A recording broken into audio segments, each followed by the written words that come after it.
stay in shape. Stay out of the hospital, man. Everyone's going in the hospital. I think Ozzy Osbourne was in the hospital last year. Said he was being over-medicated. Said he was taking 44 pills a day, or as Keith Richards calls it, breakfast. When I meet people and they find out that I'm a comedian, many times they're surprised. First of all, I don't look like a comedian. Whatever that look is, I'm guessing it's young, hip, male, and I'm old, unhip, female.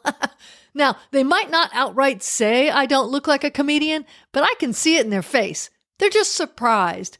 I recently got into a conversation with a flight attendant on Southwest Airlines, and I mentioned that this was the first time I'd flown in 7 months. And when she asked what I did, I said, comedian.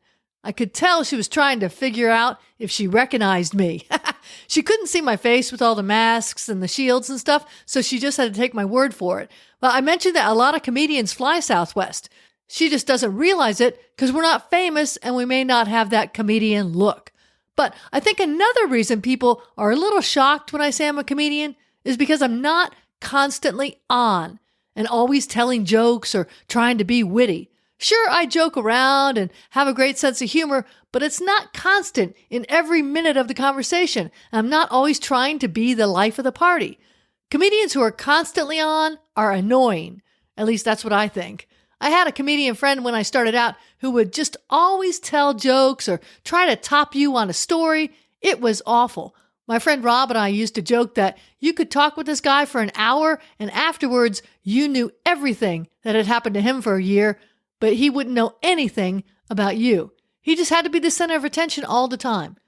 And even though he was annoying, I did let him talk because, first of all, it was kind of hard to shut him up. But also, he'd usually rattle on about gigs he did and things like that. So I'd find out about events or bookers I should contact. It was a hard way to get the information, but it did work. I have another comedian friend who is also always on. And my frustration with him is that I'd love to just have a serious conversation with him to catch up and really find out how he's doing. I don't want to be always hit with a punchline that I'm not really sure if what he says really happened or not. He's fun to talk to, and he's not as annoying as the other guy, because this friend will ask me about myself, and we do have a conversation, but he always comes up with punchlines during the regular conversation. It's almost like he's trying too hard to be funny. The takeaway tip from this is to have confidence in yourself so you don't have to keep proving you're good at what you do. I kind of think that's why these comedians are always on. They're just trying to tell the rest of the world that they're not sure they're funny, so they need your constant approval. I've never had anyone tell me that they don't believe me that I'm a comedian and I can't possibly be a comedian because I'm not joking all the time. Sure, they're surprised and it's not really the profession they picture me in, but most everyone says, "Oh, that's cool," and usually ask me about it. I don't have to entertain them.